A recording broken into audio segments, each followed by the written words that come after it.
Et donc, il y a un phénomène que vous avez noté, je pense, c'est que par rapport à la semaine dernière, eh bien, tous les jours apportent son lot, comme une espèce de volcan qui vomit des scandales. Tous les jours, presque toutes les heures, on a des nouveaux scandales qui apparaissent. Aujourd'hui même, enfin, entre hier et aujourd'hui, on a appris qu'il y avait un diplomate français qui s'appelle Fabrice Heidan qui a été mêlé, dont le nom a été prononcé. On apprend que ce monsieur, il a été très proche d'Epstein. On apprend que non seulement dans le courant de ses activités de diplomate, il envoyait des informations, il travaillait à l'ONU. À New York, donc dans la délégation française, il envoyait des informations confidentielles de la diplomatie française à Epstein, sans doute, ou à d'autres sources. Enfin, c'est inimaginable. C'est véritablement de la haute trahison. Et puis on apprenait que c'était pas tout, c'est qu'il avait consulté, il paraît-il, il était un aficionados des sites pédopornographiques. C'est le FBI qui aurait prévenu l'ONU. Et puis on apprend après ça que finalement, ce monsieur, il a été proche d'un certain nombre de responsables français. On voit circuler des photos où on le voit tout sourire avec Julie Gaillet, la femme de François Hollande, et puis avec Rima Abdul-Malak, qui était la ministre de la Culture. Et puis après ça, on découvre aussi que c'est quelqu'un qui en fait aurait la double nationalité française et israélienne. On découvre qu'il a fait son service militaire dans le cadre de ça, ce qui pose quand même un problème absolument inimaginable. Enfin, est-ce que les Français sont conscients d'avoir des diplomates qui ont une double nationalité, que ce soit avec Israël ou une autre d'ailleurs, hein?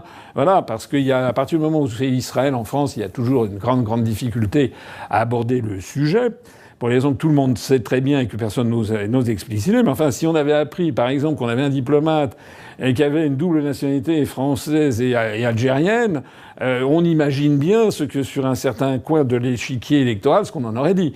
Voilà. Donc au passage, ça pose un problème. C'est un peu un problème accessoire, mais ça fait quand même un problème fondamental. J'avais déjà eu l'occasion de le dire dans mon programme présidentiel.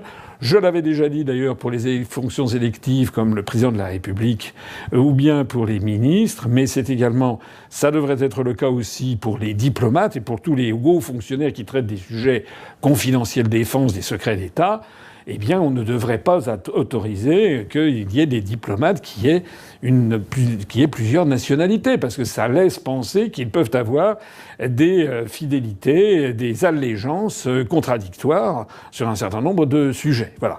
En attendant, je l'ai dit, je le répète, dans notre programme, nous présenterons aux Français au référendum.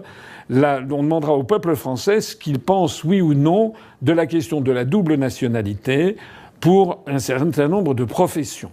Président de la République, ministre, les députés, les sénateurs, et puis les diplomates, et puis les directeurs, par exemple, d'administration centrale ou au ministère de la Défense. Ça va de soi, hein, et ça n'est pas uniquement sur ce cas-là que je me focalise. Hein. C'est pas uniquement parce que là, en l'espèce, c'est un sujet franco-israélien, mais ça peut concerner des personnes qui ont une nationalité franco-américaine. Hein. On sait qu'il y a eu des ministres qui avaient la double nationalité franco-américaine. Enfin, il se murmure beaucoup, je ne sais pas si c'est vrai, que par exemple la présidente de la Banque centrale européenne, maintenant tête de la BCE, eh bien, elle a vécu 20 ans, 25 ans aux États-Unis, elle aurait la double nationalité française et américaine. C'est quand même important. C'est quand même important. Il faut que les Français décident.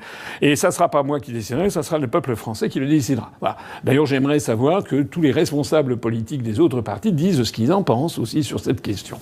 Je termine sur ce sujet pour en revenir au sujet fondamental. Donc, on a appris cette affaire Haïdar de ce monsieur qui, paraît-il, alors, par ailleurs, fournissait, si j'ai bien compris, des contingents de prostituées à Epstein. Enfin, l'affaire est tellement scandaleuse et tellement sordide que le ministre français des Affaires étrangères, M. Barrot, a annoncé qu'il saisissait la justice.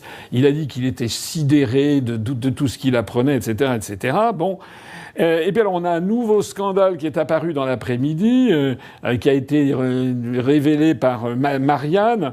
En fait, il y avait un site, je crois que c'était Tribune Populaire qui l'avait sorti la veille, mais c'est que on a appris qu'en fait, les autorités françaises connaissaient un certain nombre de choses très fondamentales sur le dossier Epstein depuis 6 ans, puisqu'il y avait eu des descentes de police dans l'appartement d'Epstein qui était avenue Foch, au 22 avenue Foch, et là il y avait eu des saisies, je suppose, d'ordinateurs, etc. Ils avaient découvert, et donc il y a des informations que détient la police française depuis 6 ans sur Epstein et sur tous les réseaux et toutes les connexions qu'il avait dans la haute administration française, dans le personnel politique, et personne n'a bougé.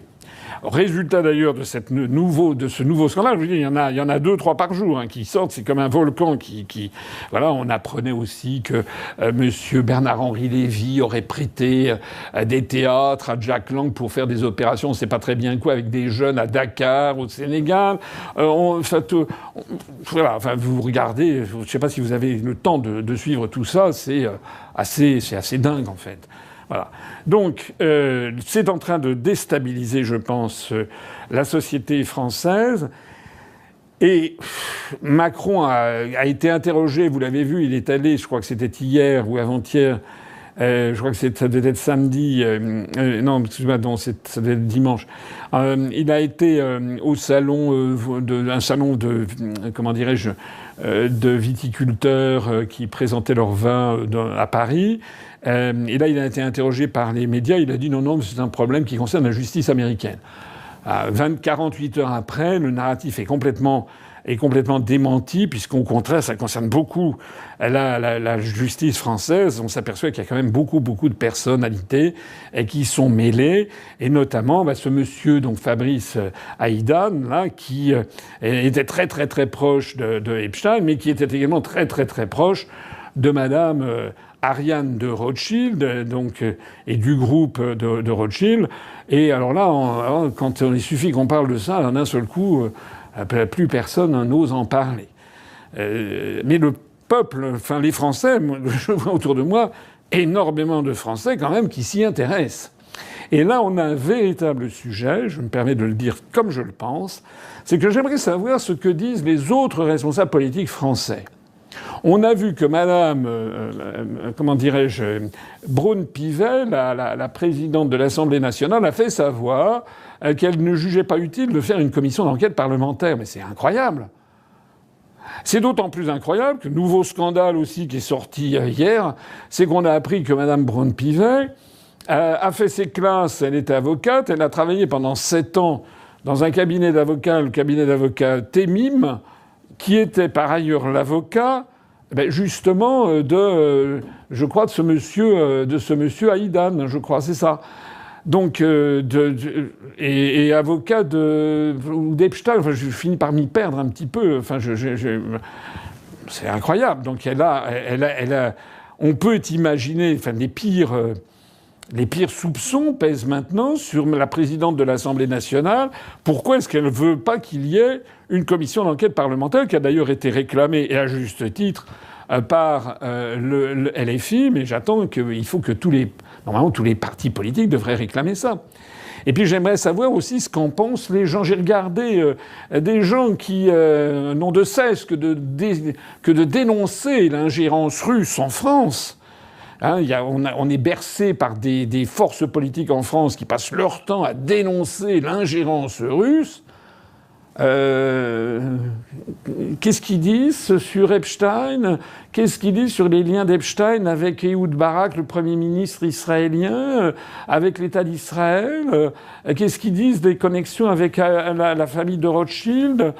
Rien. Allô, monsieur Zemmour? J'ai pas entendu, hein. Monsieur Zemmour, qui est là toujours à dénoncer par ailleurs l'entrisme des frères musulmans, ici et ça, il dit quoi, monsieur Zemmour? Et Madame Knafo, là, qui a une fusée pour qu'elle soit dans tous les médias, elle dit quoi, Madame Knafo? Madame Marion Maréchal, elle dit quoi? Et puis les autres, Bardella, il dit quoi? Et Madame Le Pen, il dit quoi? En fait, vous savez la vérité? La vérité, c'est que ce sont des lâches. C'est parce qu'il se dit oh là là là là, à partir du moment où d'un seul coup il va y avoir, je vais parler des intérêts israéliens ou je vais parler de la famille de Rothschild, alors là, je vais être tétanisé, je vais être traité d'antisémite, etc. Non. À ce propos, il faut d'ailleurs au passage insister sur l'affaire de l'antisémitisme, parce que évidemment que l'écrasante majorité des Juifs du monde et des Juifs français ne sont pas mêlés à ces affaires, c'est bien évident. Et dans ces affaires, il y a aussi des gens qui ne sont pas des Juifs. On a suffisamment parlé du prince Andrew, de la princesse héritière de Norvège. Madame, d'ailleurs, si j'ai bien lu la notice Wikipédia de Madame Ariane de Rothschild elle-même, n'est pas juive, si j'ai bien lu sa notice. Donc ce sont des choses totalement disjointes. Et effectivement, il faut tenir et être très rigoureux dans les analyses que l'on fait. Il ne s'agit pas d'incriminer d'un seul coup l'ensemble du monde juif, etc. Mais il y a quand même dedans des forces qui sont liées aux forces de l'extrême droite israélienne, suprémaciste israélienne, et qui sont quand même liées avec des phénomènes de type mafieux, il faut quand même le dire. Voilà. Je trouve d'ailleurs au passage, à mon avis, que il devrait y avoir que de la même façon que lorsque il y a des attentats qui sont commis par des musulmans, etc., on attend tous, à juste titre, que les autorités musulmanes qu'il y a en France, qu'il y ait le conseil représentatif de l'islam en France, que le recteur de la mosquée de Paris, qu'un certain nombre de voix de Français musulmans se manifestent pour condamner les attentats, les horreurs commises par les islamistes, les atteintes à la laïcité, à la République commises par l'infiltration des frères musulmans. Je trouve que là, quand c'est dans ce sens, avec ce qui se passe, il serait bon, pour ne pas laisser se développer un climat délétère, moi je dis les choses telles qu'elles sont, je pense qu'il serait bon que le CRIF, par exemple, le Conseil représentatif des institutions juives de France, dénonce absolument non seulement M. Epstein, mais les gens qui étaient avec lui, et puis dénonce ces cercles de comment dirais-je, juifs extrême droite, qui sont des juifs suprémacistes. Il y a des articles dedans qui sont terrifiants de racisme. C'est incroyable. Je pense que ça serait bien pour bien montrer qu'il ne faut surtout pas, effectivement, mélanger les genres. Alors pour le reste, ça continue son petit bonhomme de chemin. Voilà.